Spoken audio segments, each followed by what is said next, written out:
Hi అండి, అందరూ ఎలా ఉన్నారు? Welcome to Kushal's vlogs. Please share, subscribe and like my channel. So ఈ వీడియోలో నేనేం ఎక్స్ప్లెయిన్ చేస్తున్నానంటే, చిన్నపిల్లలకి టిప్స్తో బిగినర్స్కి వాళ్ళు ఇష్టపడేలాగా ఈజీగా డ్రాయింగ్ ఎలా డ్రా చేయాలనే దాని గురించి నేను ఈ వీడియోలో ఎక్స్ప్లెయిన్ చేయబోతున్నాను. సో దీనికి గాను మనకు కావాల్సిన items dark pencil and thick A4 sheet అనమాట. సో ఇక్కడ నేను పిక్చర్లో చూపించినట్టుగా ఇప్పుడు నేను ఒక డాగ్ బొమ్మను డ్రా చేయబోతున్నా. దానికి గాను 2 6 నెంబర్స్ అండ్ 3 1 తీసుకొని దాన్ని ఈజీగా నేను డాగ్ని ఇలా డ్రా చేశాను. ఇలా చేయడం వల్ల ఏంటంటే, చాలామంది పిల్లలకి డ్రాయింగ్ అంటే ఇష్టం ఉండదు, డ్రా చేయడానికి చాలా కష్టపడతారు. సో నేను చూపించే ఈ టిప్స్ ద్వారా మీరు ఈజీగా డ్రాయింగ్ డ్రా చేయొచ్చు అనమాట. నా నెక్స్ట్ డ్రాయింగ్ వచ్చేసి 2 ప్యారెట్స్ని డ్రా చేస్తున్నాను. సో ఈ పిక్చర్లో చూపించినట్టుగా మీ పిల్లలతో మీరు పక్కనే కూర్చొని ఇలా డ్రా చేసి చూపించండి. వాళ్ళు ఆటోమేటిక్గా ఇంట్రెస్ట్ తెచ్చుకొని డ్రా చేయడానికి ఇష్టపడతారు. ఈ వీడియో చూసిన తర్వాత మీకు ఎలా నచ్చిందో, మీకు ఎలా అనిపించింది అనేది కామెంట్ చేయండి, షేర్ చేయండి, అలాగే సబ్స్క్రైబ్ చేయండి.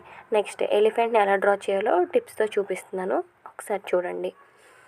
ఇలా చేయడం వల్ల ఏంటంటే, పిల్లలు బాగా ఇంట్రెస్ట్ పెరగడమే కాకుండా వాళ్ళు ఇష్టపడతారనమాట. డ్రాయింగ్ని కష్టంగా కాకుండా ఇష్టంతో డ్రా చేయడం చేస్తుంటారు. ఓకే, నెక్స్ట్ నేను ఫ్రాగ్ పిక్చర్ డ్రా చేయబోతున్నాను. ఫ్రాగ్ డ్రా చేయడం అనేది ప్రతి ఒక్కరికి కష్టంగానే అనిపిస్తుంది, ఈవెన్ పెద్దవాళ్ళతో సైతం. సో ఈ పిక్చర్లో నేను చూపించినట్టు ఎంత ఈజీగా డ్రా చేశానో ఒకసారి చూడండి.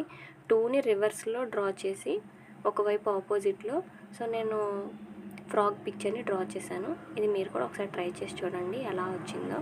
మీ పిల్లల చేత మీరు కూడా ఒకసారి డ్రా చేయించండి.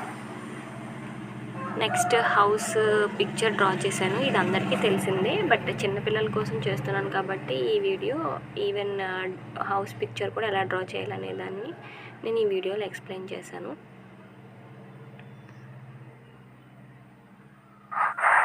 సో ఇది హౌస్ ఫైనల్ పిక్చర్. నెక్స్ట్ ఒక ప్యారెట్ ఒక చెట్టు కొమ్మ మీద కూర్చొని ఉంటే అది ఎలా డ్రా చేయొచ్చు అనేది నేను ఇప్పుడు ఎక్స్ప్లెయిన్ చేయబోతున్నాను. డ్రాయింగ్ అనేది ఫస్ట్ ఇమాజినేషన్. ఏమైనా ఇమాజినేషన్ ఎంత బాగా ఉంటే అంత బాగా మనం డ్రాయింగ్ని డ్రా చేయగలం. అది మన పిల్లలు మనం పెంచగలిగితే ఆ ఇమాజినేషన్ని వాళ్ళు ఆటోమేటిక్గా డ్రాయింగ్ అనేది డ్రా చేస్తారు. ఈ వీడియోలో చూడండి నేను ఎలా డ్రా చేశాను అనేది. Okay, this is my final picture. Please like, share, subscribe my channel.